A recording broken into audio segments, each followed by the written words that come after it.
Hi there mga ka-inspired besties! And today, let's accessorize my iPad mini. So, eto na guys. Actually, na-accessorize ko na siya. Binilhan ko siya ng stickers. And then yung iPad cover niya, of course. And then nilagyan ko na din siya ng screen protector. And then, bumili din ako ng Apple Pencil. Nilagyan ko din siya ng silicone case. So far, both are compatible. Di ba ang cute? Nilagyan ko siya ng face ko, favorite flower ko, and then girl power. And then, itong cute na strawberry sticker. And then yung pop socket niya. So, yan. Usually, yung iba nilalagay nila dito sa gitna, pero I chose to put it on the side kasi para mas easy access ko siya.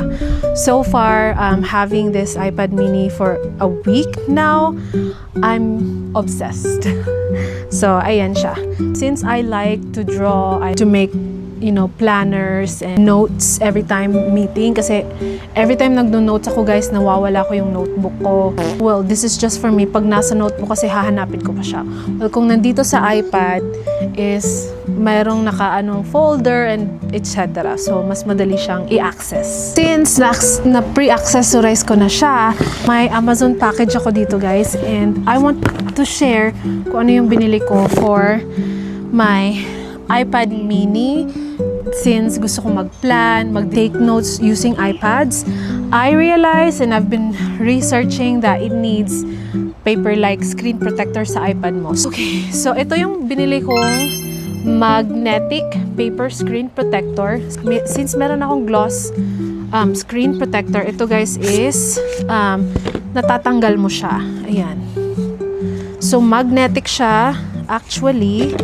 And then, every time na need mo siya sa pag-take notes mo or gusto mong mag-drawing or maggagawa ka ng plan mo, so, pwede mo siyang ilagay. Ayan. Ooh, it's really sticking into it. Parang hindi siya halata, oh, di ba? Ayan. So, paper-like siya. And then, natatanggal mo siya. Ayan, natatanggal siya pag nilalagay mo. Oh my gosh! Magnetize talaga. Ang galing! Ayan o. So, I've learned na pag gagamit ka daw ng paper-like ng mga screen protectors, yung tip ng Apple Pencil mo is mawo-worn out siya easily. So, ayoko namang mangyari yon. Ito yun. Pencil tips. Ang cute! Kita nyo? Ayan.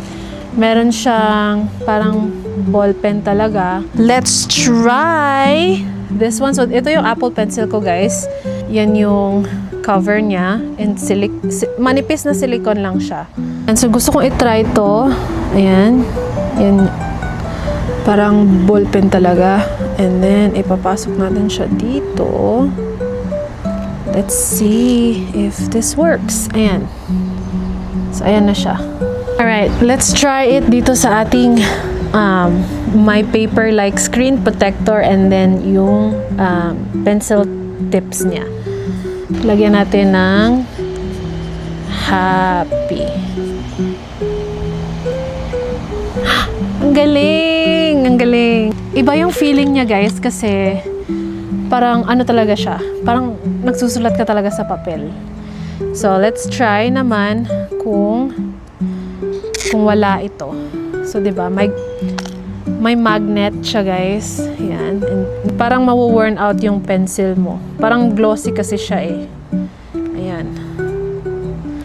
Glossy siya kung i-write mo siya dito sa ano. Pero, pag gagamitin mo ang paper-like na screen protector, pag nag-journal ka, or nagte-take note ka, maganda siya kasi parang nagsusulat ka talaga sa papel. So, if you are still thinking about buying a paper-like screen protector for your iPads or for your tablets na mga ganito, I highly recommend na bumili kayo ng paper-like na screen protector na magnetic. Kasi, convenient siya, guys. I know it's an extra expense, pero it's really nice talaga siya. And kung 'di ba, versatile yung mga iPads natin.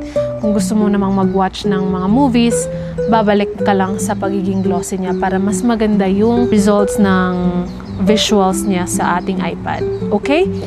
So, I think yun lang. I'm so happy with my purchase. I hope you like my video, guys. And I hope nakatulong ako sa pagde-decide kung ano ba talagang kukunin yung screen protectors for your iPads. For me, I highly recommend bumili kayo ng magnetic screen paper-like protector para versatile yung iPad ninyo. Okay? Thank you so much for watching, everyone. Don't forget to like, follow, and share.